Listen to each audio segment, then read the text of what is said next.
We hear a lot about the world's biggest challenges. Every day you look at the news and it's like completely overwhelming. But one thing that we're really coming out of this series is the energy, the passion, the interest of people to take action. So our 2030 series was funded in part by the Government of Canada. The Government of Canada is launching Canada's 2030 Agenda National Strategy. And this was a project to really get the insights and input of young people to what we wanted to see in the strategy. From March 26th to April 10th, we were very busy. We started off by hosting 2 policy jams to co-create policy recommendations for the Government of Canada's 2030 Agenda National Strategy. We did that in Ottawa and Montreal. So we're in Montreal and we're in the Laga co-working space. We have currently 4 rooms of participants at our event that are currently co-creating policy recommendations using SDG 5 and 13, which are gender inequality and climate action. I think a lot of our youth and young professionals and students in Canada don't currently have this opportunity to create policy recommendations and actually have the chance to have their opinions heard and a platform to actually speak their opinion. And so I think a lot of people that are interested in this stuff, especially in the run-up to the federal election this year, are very interested in these things.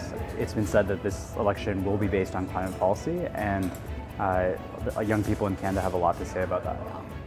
Our team then went to Vancouver and Toronto to host research studios.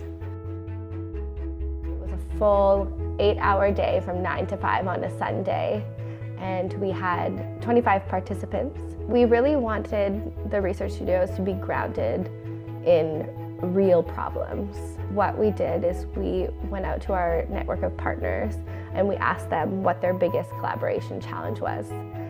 And what the participants did is they read these and they did their own research at home to say, hey, what do I know that can solve these problems? And when they arrived on the day, they got to share that and how they think this will solve the problem for the organization. It leveraged design thinking, evidence-based approaches, and then modeled the collaboration that we also want to see, helping them build their skills for when they are working on these multi-stakeholder collaboration projects. We then flew to Toronto and Ottawa to host pop-up labs, really around co-creating ideas, making connections, and getting support for projects. Often the best part of those conferences is the people that you meet, and we wanted to create an event that was just that, just people you were meeting, the ideas and what they were working on. We create space for participants to choose their own adventure. And what that means is to create and to participate in sessions that they think is most important to them. We had sessions where people learned about the Sustainable Development Goals or learned about approaches to take action.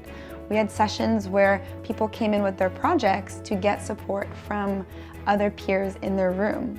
We worked with partners to make sure that young people who came in had access to resources, access to microgrants to bring their ideas to life. And that's what the Pop-Up Lab really is about, is a one-stop shop for youth who are interested in taking action or who already have some ideas but need some support to get a little bit further.